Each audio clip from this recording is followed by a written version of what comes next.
विधानसभा चुनाव के लिए हमने पूरी अपनी तैयारी करी हुई है। आज हमने शंखनाद यहां से आज किया है। ये जो हमारा आईटी और सोशल मीडिया सेक्टर के जो सारे कार्यकर्ता आज यहां पर कार्यालय में आए हुए हैं और इस चीज को हमने अलग से करने के लिए हमने आज पूरे दिन की कार्यशाला रखी है। बूथ सशक्तिकरण अभियान के अंतर्गत हमारा वो अलग से कार्यक्रम वो चल रहा है। इसी तरीके से पार्लियामेंट लेवल के ऊपर हमारी वहां की भी हमारी जो है टीम्स बन गई हैं। तो इसलिए मैं ये आपको कह सकता हूं कि हिमाचल प्रदेश की चारों लोकसभा सीटें भारतीय जनता पार्टी जीतने की तरफ आगे बढ़ रही है और हमारी तैयारी पुरजोर पे चल रही है। भाजपा जो है वो तो हमेशा ही चुनावी मोड में रहती ही है। आज हम यहाँ पर भी हम जो कार्य करने के लिए आए थे, चुनाव चाहे जितनी भी दूर होता है या जितना भी पास होता है, बीजेपी का कार्यकर्ता वो तैयार रहता है। पांचों राज्यों के अंदर भी हमारे कार्यकर्ता उसके लिए तैयार हैं और मेरे को आशा ही नहीं, मेरे को यकीन है कि पांचों राज्यों में भारतीय जनता पार्टी की सरकार बनकर सामने आएगी। इसके अंदर जिस तरीके से जो तुष्टीकरण की राजनीति को आगे बढ़ाते हुए जो जातीय जनगणना जिसका कार्य बिहार सरकार ने शुरू किया, मैं उस विषय के ऊपर आपसे कुछ बातें करना चाहता हूं। आपने इसके बारे में आपकी जानकारी काफी होगी। ये देश के अंदर पहली बार ऐसा हुआ किसी राज्य ने इस कार्य को करने के लिए ये पूरी जनगणना करी। जातिगत जनगणना आज से पहले हमारे देश के अंदर नहीं होती थी, लेकिन इसको वहां किया गया।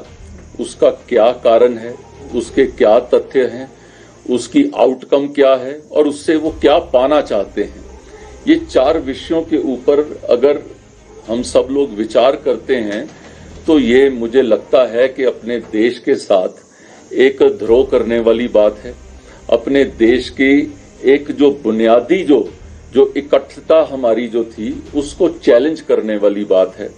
जिस तरीके से अंग्रेजों ने एक जो है आपस में डिवाइड एंड रूल का जो काम करते थे, तो ये एक जो नीतीश जी की सरकार ने ये कार्य करने का प्रयास किया है और उससे भी आगे बढ़ के जो कांग्रेस पार्टी और उनके सब घटक जो है इस चीज को उसमें वाहवाही लूटने के लिए और जो दूसरे राज्य जहां पर उनकी सरकार है वहां पर भी वो ऐसा कार्य करेंगे, इस तरीके की घोषणाओं से पूरा देश के अंदर एक ये जातिगत राजनीति को बढ़ाने का ये कारण क्या है।